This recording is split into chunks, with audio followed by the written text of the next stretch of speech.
इकडे 10 वर्ष बसले, तुमच्या देशामध्ये हिंदू सुरक्षित नाहीये।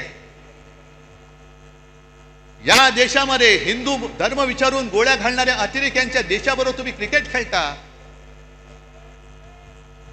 म्हणजे बाप देशप्रेमाचं नाटक करतो, ढोंग करतो आणि पोरगा क्रिकेट खेळतो। ही तुमची घराणेशाही।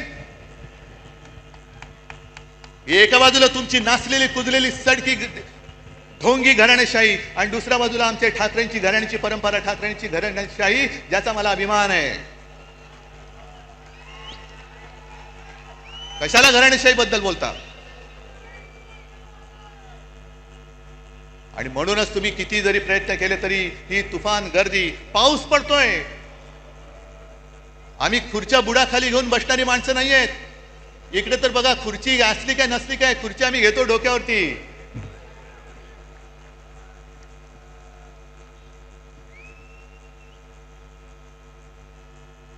आणि मुंबईच्या बद्दल जर का बोलायचं झालं, कारण आता निवडणुका मागून निवडणुका येणार।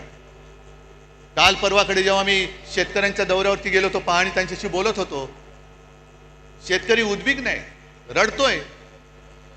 आणि काही जण मला येऊन बोलत होते की साहेब, तुमच्या काळात तुम्ही केलेली कर्जमुक्ती तशी आम्हाला पाहिजे, तुम्ही आम्हाला परत हवे आहात।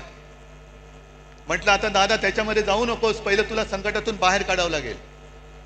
पण एक वाक्य बोलताना तो बोलून गेला, ते फार महत्वाचं आहे। म्हणून मी जी काल मागणी केली लाडक्या बहिणीबाबत, ती त्याच्यासाठी केलेली आहे। निवडणूक आल्यानंतर महिलांच्या अकाउंटमध्ये 1,500 रुपये टाकले गेले।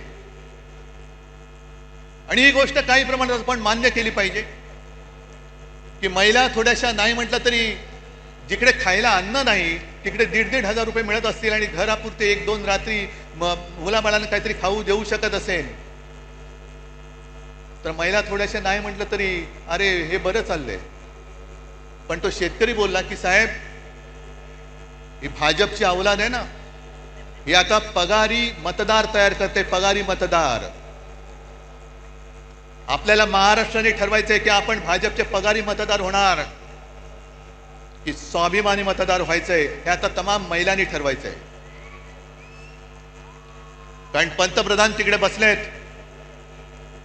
आज माझी अशी अपेक्षा होती की सर्व कामं रद्द करून 1 फूल आणि 2 हाफ जे आपल्याकडे आहेत, मुख्यमंत्री आणि 2 उपमुख्यमंत्री, हे तिकडे दिल्लीत जाऊन बसायला पाहिजे होते की माझा महाराष्ट्र आज